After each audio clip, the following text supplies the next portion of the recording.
Good morning students, मैं सुरेंद्र सिंह। आज के ऑनलाइन क्लास में आप सभी का हार्दिक स्वागत है। आज हम 9th बी के सभी छात्र छात्राओं को गणित विषय पढ़ाने जा रहा हूं। आज का टॉपिक है बहुपद। 9th B class 9th B subject math. आज का टॉपिक है बहुपद, जिसको अंग्रेजी में पॉलिनोमियल कहते हैं। आज का टॉपिक है बहुपद, जिसको इंग्लिश में पॉलिनोमियल्स कहते हैं। सबसे पहले हम इसका परिभाषा बताना चाहेंगे। फलन f(x) equal to a0 x to the power 0 plus a1 x to the power 1 plus a2 x square plus a3 x cube plus dot dot an x to the power n को चर x में बहुपद कहते हैं, जहां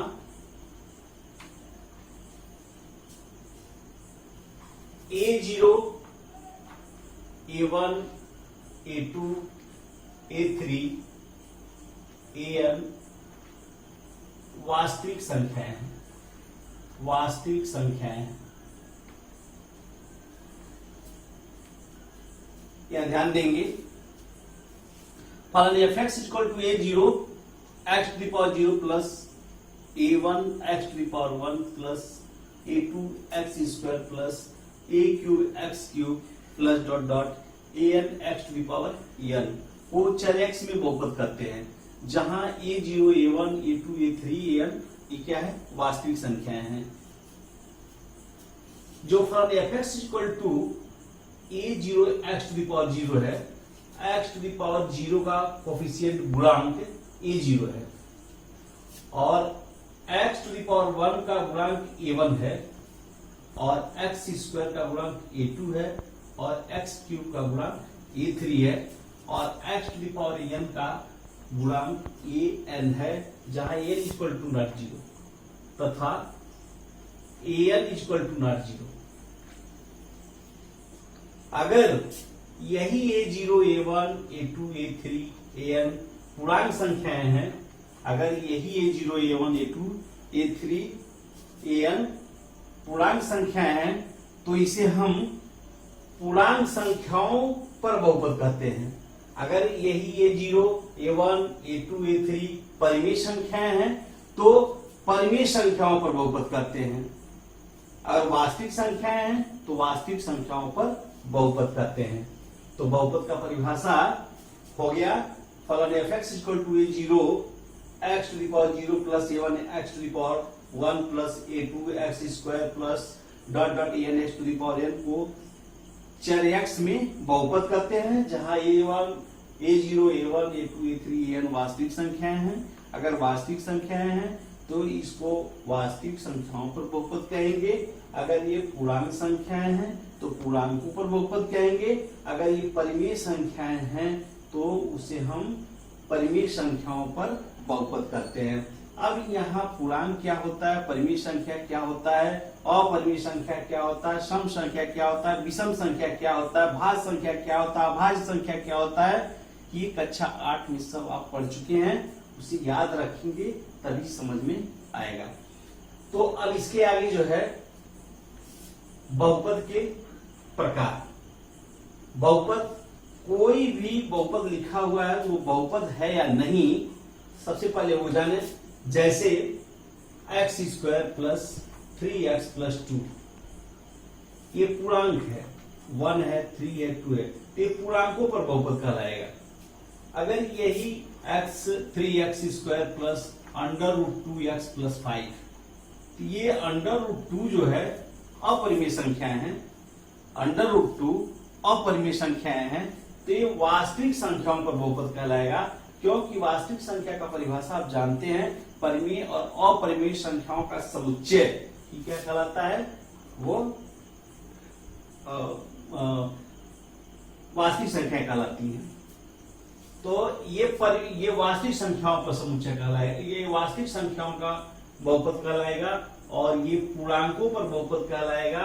और जैसे 1/2x² + 5/2x + 5 अगर ऐसे लिखा हुआ है तो परिमेय संख्याएं हैं 1/2 5/2, क्योंकि परिमेय संख्या का परिभाषा आपको बताया चुका है कि परिमेय संख्या किसे कहते हैं, जिन संख्याओं को p/q के रूप में हम लिख सकते हैं उसे हम परिमेय संख्या कहते हैं, जहां q = 0।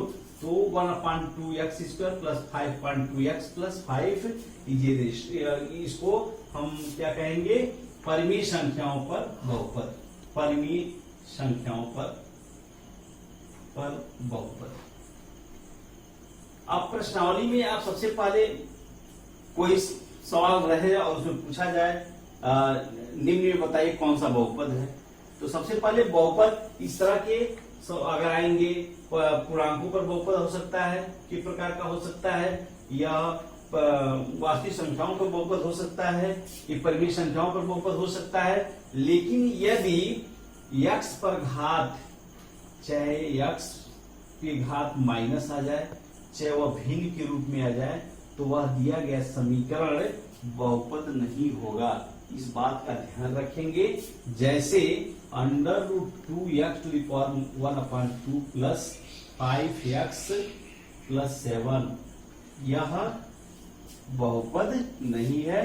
This equation is not polynomial equation, बहुपद समीकरण नहीं है, क्योंकि इस पर घात क्या है, 1/2 है, या 3x² + 5x⁻1 + 7 यह भी बहुपद नहीं है। तो बहुपद को पहचानने के लिए सबसे पहले उस पर घात, x पर घात भिन्न नहीं आना चाहिए, माइनस नहीं आना चाहिए, तो वो बहुपद नहीं है। परिमेय संख्या हो सकता है, पूर्णांक हो सकता है, वास्तविक संख्या उसका गुणांक हो सकता है, वह बहुपद होगा। अब इसके बाद से बहुपद के कोई भी समीकरण यदि लिखा हुआ है तो मानक रूप में उसको लिखना कैसे लिखा जाता है, बहुपद का मानक रूप, बहुपद का मानक रूप कैसे लिखते हैं, स्टैंडर्ड फॉर्म ऑफ पॉलिनोमियल। तो स्टैंडर्ड फॉर्म में कैसे लिखे, जैसे कोई भी इक्वेशन दिया हुआ, समीकरण दिया हुआ, जैसे कोई बहुपद दिया है 5x⁴ + 7x⁵ + 3x⁴ प्लस क्या कहते हैं 3x⁶ plus 7x³ plus 2x² plus 5। अगर ट्रेंडम में ये समीकरण लिखा हुआ है तो इसको सबसे पहले हम क्या करेंगे, घटते हुए क्रम में, पावर की घटते हुए क्रम में उसको लिखेंगे। इसमें सबसे बड़ा पावर क्या है, घात क्या है, 3x⁶। उसके बाद क्या है 7x⁵, उसके बाद क्या है 3x⁴, उसके बाद क्या है 7x³, उसके बाद क्या है x³ के बाद से x², 5x² प्लस 5x², उसके बाद से क्या है 2x², उसके बाद से क्या है 5। इसको हम स्टैंडर्ड फॉर्म में लिख दिया, इसको हम बहुपद का मानक रूप कहते हैं।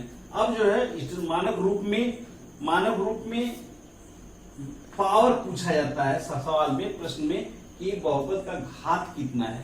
तो सबसे पहले जो भी समीकरण दिया है उसको स्टैंडर्ड फॉर्म में लिख लेते हैं, और लिखने के बाद से जो सबसे बड़ा पावर होता है, सबसे बड़ा जो घात होता है, उसी को हम क्या कहेंगे, घात कहते हैं। जैसे 3x⁶ सबसे बड़ा है, तो 3x घात कितना हो गया, 6 हो गया। तो इस समीकरण में, इस बहुपद में घात हो गया 6।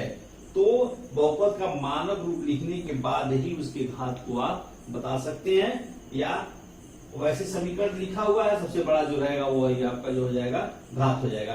अब बहुपद के प्रकार में होता है, एक पदी बहुपद होता है, एक पदी बहुपद, द्विपदी बहुपद, त्रिपदी बहुपद, त्रिपदीय बहुपद, और एक होता है शून्य बहुपद, शून्य बहुपद। अब इसका परिभाषा हम आपको बताने जा रहे हैं कि एक पदी बहुपद क्या होता है। जिसमें एक पद होता है उसको एक पदी बहुपद करते हैं, और जिसमें दो पद होता है द्विपदी बहुपद करते हैं, और जिसमें तीन पद होता है उसको तीन पदी बहुपद करते हैं, और जिसमें जिसका गुणांक शून्य होता है, कोफिशिएंट शून्य होता है, उसको हम क्या करते हैं, जीरो बहुपद करते हैं। जैसे अब जो है एक पदी बहुपद कैसे है, जैसे मान लीजिए यक्स है, इसमें एक ही है, एक पद है, या 3x है, यह भी एक ही पद है, या 5x स्क्वायर है, यह भी एक ही पद है। तो x को, 3x को, 5x स्क्वायर को एक पदी बहुपद कहेंगे। द्विपदी जिसमें दो पद हो, जैसे मान लीजिए 5x square plus 7, 5x plus 7, 5x plus 7, ये दो पद है। तो दो पद है तो इसको द्विपदी बहुपद कहेंगे। इसी को यदि हम 5x square plus 7x plus 5 का लिख देते हैं तो ये तीन पद हो गया, इसमें तीन पदी बहुपद इसको कहेंगे। और उसके साथ ही शून्य बहुपद, जैसे मान लीजिए 0 इंटू एक्स है और plus x, 0 into x, 0 into x, ये शून्य बहुपद है क्योंकि एक्स का गुणांक क्या है, 0 है। या x square, 0 into x square दिया है तो यह भी क्या है, शून्य बहुपद है। तो ये बहुपद के प्रकार हो गया। हमने आपको बहुपद का परिभाषा बताया और बहुपद को कैसे पहचानते हैं कि यह बहुपद है। उस पर घात क्या नहीं होना चाहिए, भिन्न नहीं होना चाहिए, और न ही ऋणात्मक घात होना चाहिए, तो वो बहुपद नहीं है। और बहुपद में वास्तविक संख्याओं पर बहुपद होता है, परिमेय संख्याओं पर बहुपद होता है, और पूर्णांकों पर बहुपद होता है। तो ये हम x square plus 3x plus 2 दिया है, ये पूर्णांकों पर बहुपद है। और यहाँ 3x square plus √2 into x plus 5 है, ये वास्तविक संख्याओं पर बहुपद है। और 1/2x square plus 5.2x plus 5 ये परिमेय संख्याओं पर बहुपद है।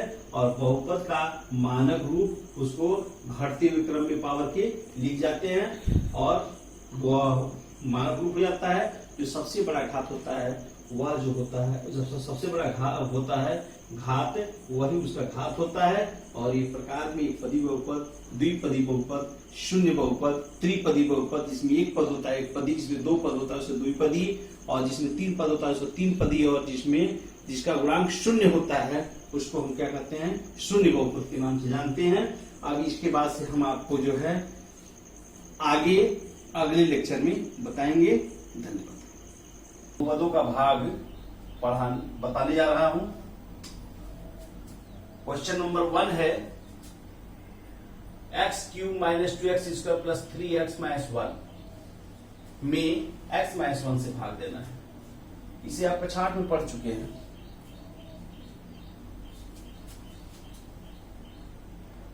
x³ minus 2x square plus 3x plus minus 1,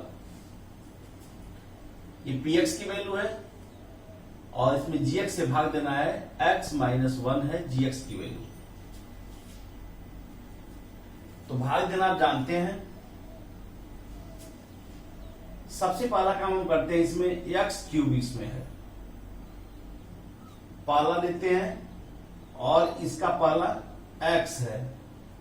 इस x को किससे गुणा किया जाए कि x³ हो जाए,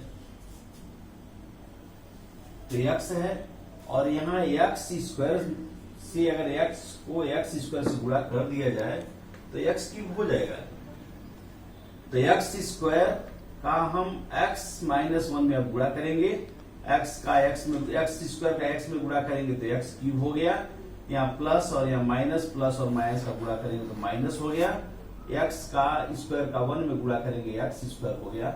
अब इसको घटा देंगे, घटाने पर चिन्ह बदल जाता है, माइनस हो गया और यहाँ प्लस हो गया।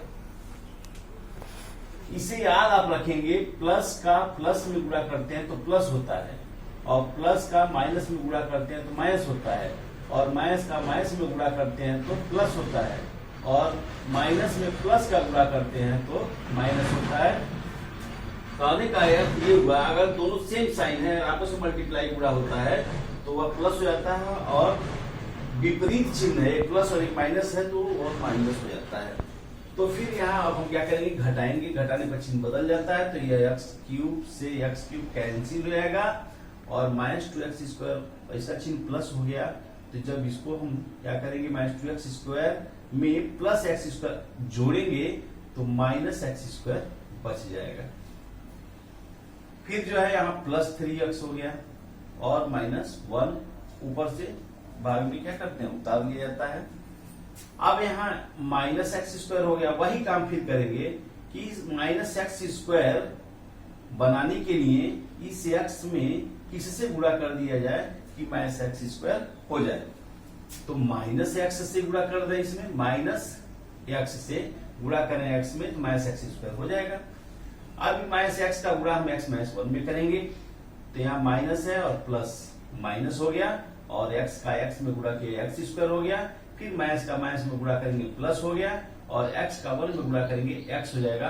फिर हम क्या करेंगे, वही काम करेंगे, घटाएंगे। यहाँ माइनस है तो प्लस हो गया, यहाँ प्लस है तो माइनस हो गया। इस x² इसका चिन्ह प्लस हो गया तो ये कैंसिल हो गया और 3x में से एक x घट गया तो 2x हो गया। फिर इसको उतार लेंगे माइनस 1। फिर वही काम करेंगे, यहाँ 2x है, यहाँ प्लस x है। 2x बनाने के लिए इसमें किसी से गुणा किया जाए कि 2x हो जाए। तो x है, यहाँ 2 से गुणा कर दिया है तो 2 का गुणा x में करेंगे 2x हो जाएगा। तो तीसरा फिर अब x माइनस 2 का गुणा x माइनस 1 में करेंगे 2x हो गया और 2 करने माइनस 2 हो गया। अब फिर घटाएंगे, माइनस और ये प्लस, ये कैंसिल, प्लस 2 में से 1 निकल जाएगा तो 1 बच जाएगा। यही आपका क्या हो जाएगा, रिमाइंडर, शेष फल। अब जो है अगला स्टेप, हम जांच करें कि हमारा ये रिजल्ट सही है या गलत। तो इसका ये भागफल है, भागफल को में x माइनस 1 से गुणा करेंगे और शेषफल को जोड़ देंगे उसमें, तो ये आपका आ जाना चाहिए, तब तो उत्तर सही है। तो फिर हम क्या करेंगे, एक्स क्यूब माइनस ये x² और माइनस एक्स प्लस 2 में गुणा कर देंगे हम किससे, x माइनस 1 से, और इसमें शेषफल जोड़ देंगे तो ये रिजल्ट आ जाना चाहिए। फिर x² का गुणा हम x माइनस 1 में करेंगे तो x² का गुणा करेंगे तो यह x क्यूब हो गया। फिर यहाँ प्लस और ये माइनस, माइनस x² हो गया। फिर माइनस x का गुणा इसमें करेंगे तो माइनस x² हो गया। फिर ये माइनस और प्लस प्लस हो गया और x का गुणा 1 में करेंगे x हो जाएगा। फिर 2 का गुणा इसमें करेंगे प्लस 2x हो गया और फिर 2 का माइनस 2 हो गया और प्लस 1। इसको ऐड किया जाए, एक्स क्यूब कोई और नहीं है तो एक्स क्यूब उतार लेंगे, minus x² minus 9 same sign है तो ऐड हो जाएगा, माइनस 2x² हो गया और प्लस 3x हो जाएगा, 1x और 2x प्लस 3x और माइनस 2 में से 1 निकल जाए, जुट जाएगा तो प्लस माइनस 1 हो जाएगा। यानी x cube minus 2x² plus 3x minus 1 आ गया, इसलिए हमारा रिजल्ट सही है। अब इसी तरह से एक भाग और बताते हैं और जिसके आधार पर आप प्रश्नावली के सवालों को हल कर सकते हैं और एक्सरसाइज में बहुत सारे प्रश्न दिए गए हैं, इस आधार पर आप हल करेंगे। एक सवाल और बताते हैं, यह है 2x cube minus 9x² plus 7x plus 6, इसमें आपको भाग देना है 2x प्लस 1 से। वही काम करेंगे हम, यहाँ 2x क्यूब है, यहाँ 2x है।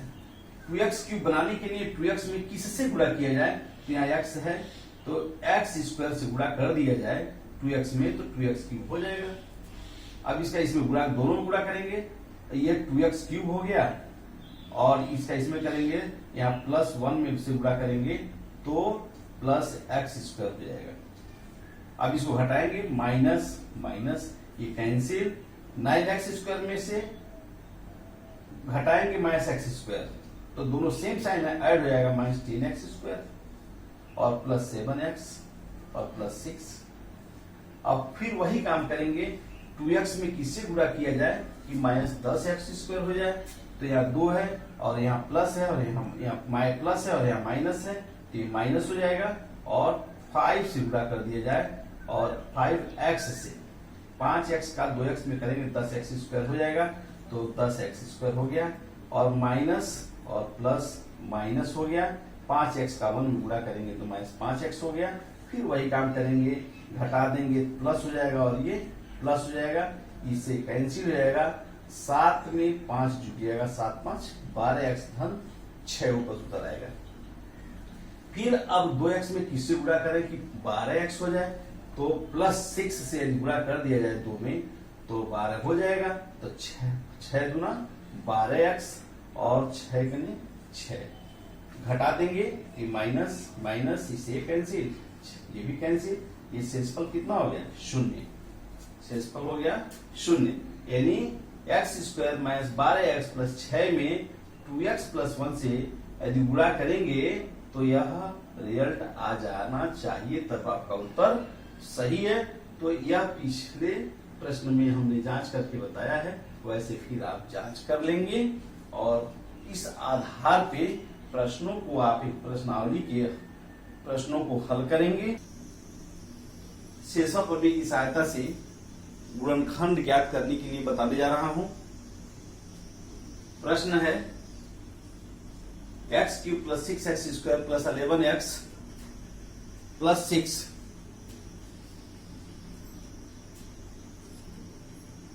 जो अचर पद दिया हुआ है प्रश्न में। सबसे पहला काम, अचर पद का हम धनात्मक और ऋणात्मक गुणनखंड ज्ञात करते हैं। 6 यहाँ अचर पद दिया हुआ है, 6 का हम गुणनखंड ज्ञात करेंगे तो 1 × 2 × 3 × 1 भी होगा, 2 भी होगा, 3 भी होगा, 6 भी होगा। +-1 हो जाएगा, एक +-2 हो जाएगा, +-3 हो जाएगा और +-6 भी हो जाएगा। इन वैल्युओं को धनात्मक ऋणात्मक जो दिया हुआ है, इन वैल्युओं को दिए गए समीकरण में हम सबसे पहले रखते हैं। जो रखने पर यह वैल्यू मतलब इसका रिजल्ट 0 हो जाए,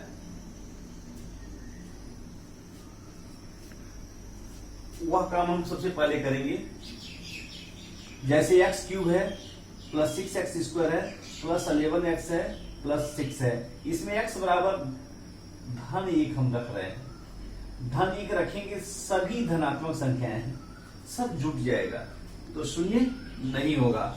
x बराबर -1 रखिए, x बराबर जब इसमें -1 रखेंगे, -1 रखने पर x बराबर -1 रखने पर दो ये -1 का होल क्यूब हो जाएगा और +6 × -1 का होल स्क्वायर हो गया +11 × -1 + 6 इक्वल टू -1 का क्यूब -1 हो गया, क्योंकि -1 का क्यूब मीन्स -1 × -1 × -1 और +6 और 1, -1 का स्क्वायर +1 और प्लस और माइनस -11x 11 हो गया और +6। अब हम क्या करेंगे, इसको -1 + 6 -11 + 6 6 सेम साइन 12 हो गया और ये -12 हो गया और +12 हो गया। +12 से -12 घटेगा तो 0 हो गया। कहने का अर्थ ये हुआ कि x बराबर -1 रखने पर समीकरण का वैल्यू 0 हो जा रहा है, समीकरण का मान 0 हो जा रहा है, इसलिए x बराबर 1 समीकरण का एक गुणनखंड है। x बराबर -1 समीकरण का एक गुणनखंड है। जो वैल्यू रखने पर वह 0 होगा वही उसका एक गुणनखंड हो जाएगा। अगर यहाँ नहीं होता x बराबर 1 रखने पर 0 नहीं होता तो हम x बराबर 2 रखते, नहीं होता फिर -2 रखते, 3 रखते, -3 रखते, 6 रखते, -6 रखते। 0 होना है, जब भी 0 होगा वहीं हम क्या करेंगे, रुक जाएंगे और x बराबर -1 रखने पर समीकरण 0 हो जा रहा है, इसलिए x बराबर -1 समीकरण का एक गुणनखंड है। अब हम क्या करेंगे, यहां से दो तरीके हैं हल करने के। हम एक तरीका बताते हैं। सबसे पहले नीचे लिखेंगे हम x बराबर -1 रखने पर समीकरण का मान 0 हो जा रहा है, इसलिए x बराबर -1 समीकरण का x बराबर -1 समीकरण का एक गुणनखंड है, एक गुणनखंड है। अब हम क्या करेंगे, ये x बराबर -1 यानी x + 1 बराबर 0 हो जाएगा, यानी x + 1 बराबर 0 समीकरण का क्या हो गया, एक गुणनखंड हो गया। जब इसको हम पक्षांतर करेंगे तो x + 1 हो जाएगा। अब इसे हम क्या करेंगे, x + 1 को यहां से दो तरीके भी हमने बताया आपको। अब क्या करेंगे, x + 1 से इसमें भाग देंगे, जो रिजल्ट आएगा उसका हम गुणनखंड करेंगे, फिर जो आएगा उसको सब गुणनखंड के रूप में लिख लेंगे, वो आपका उसका गुणनखंड हो जाएगा। दूसरा तरीका है, पहले ये तरीका मैं बता रहा हूं, x + 1, इसे x + 1 और x + 1 लिख लीजिए, जो आपका रिजल्ट आया है। अब सबसे पहले इसी समीकरण को हम तैयार करेंगे। x³ बनाने के लिए इस x में किससे गुणा किया जाए कि x³ हो जाए, तो x³ होने के लिए x में x² से गुणा कर दें तो x³ हो जाएगा। तो ये सब गुणा करेंगे, x³ हो गया और प्लस x² हो गया। यहाँ x³ आपका मिल गया। अब यहाँ 6x² चाहिए हमको, तो यहाँ +1x² है।